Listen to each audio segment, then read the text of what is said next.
G'day guys, welcome back. So in case you're wondering why you haven't heard from me for a while, I've actually retired, or well, I'd say semi-retired. Me and the missus, we've quit what we were doing and we've just started travelling around Australia. Now I say semi-retired, I'll still do a little bit of consulting and that sort of thing as I'm going around. But I just wanted to leave you with one final bit of advice, all right? And I may try and do some videos again in the future if something comes up. But I've got one really important piece of advice. Now, if you're going to be going out and doing a training course, try and put a little bit of effort and a little bit of research into who's actually doing your training. Now, one of the biggest issues with all these training companies now, well, not just the training companies, but the trainers themselves, there's very few trainers out there that actually have any sort of industry experience. They might be able to give you the answers to a question here or there because they've studied the bloody questions. It doesn't mean they know what they're bloody talking about.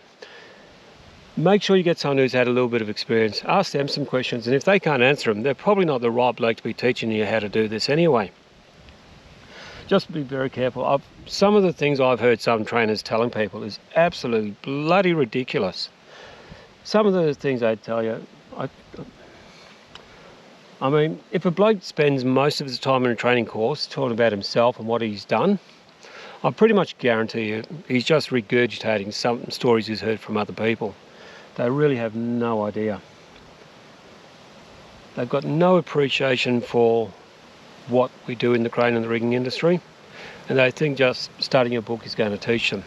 It's not going to work. It's a dangerous game, and you want somebody who actually knows what they're talking about teaching you. I mean, I remember I heard a trainer tell a student that for every tonne of weight, allow 100 mil of boom deflection. What a load of crap. Realistically, if you're lifting something that weighs 150 tonne, does that mean you're going to leave 15 metres boom deflection? What a total crock of shit. I will tell you one thing about boom deflection though. Don't try and compensate for it if you're the rigger. Just trust your crane driver to do his job. He should be able to just hold his radius anyway. It's not up to the rigger to allow for it.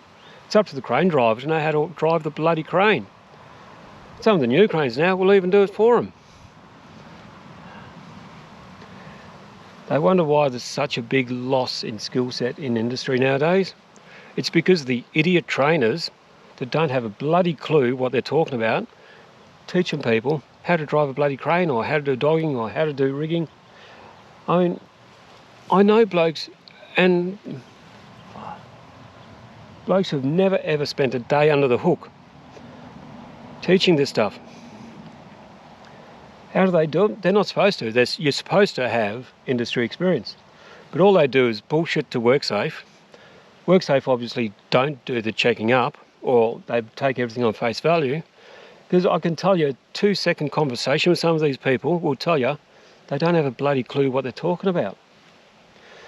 And then you get those trainers, they spend their entire working life on a mine site or a major project. Mate, you're not going to learn how to rig or how to drive a crane when it's that over-regulated. If you really want to learn how to drive a crane or how to do some dogging or rigging, talk to some of the blokes who've done general crane hire. They're typically the ones with the best skill set because they do different tasks every day of the week. They're not told that you can only lift 70% of the cranes or 80% of the crane. Mate, the crane's designed to go to 100%. So if I had a choice of trainer, I'll definitely try and get one with that industry experience and preferably in general crane hire.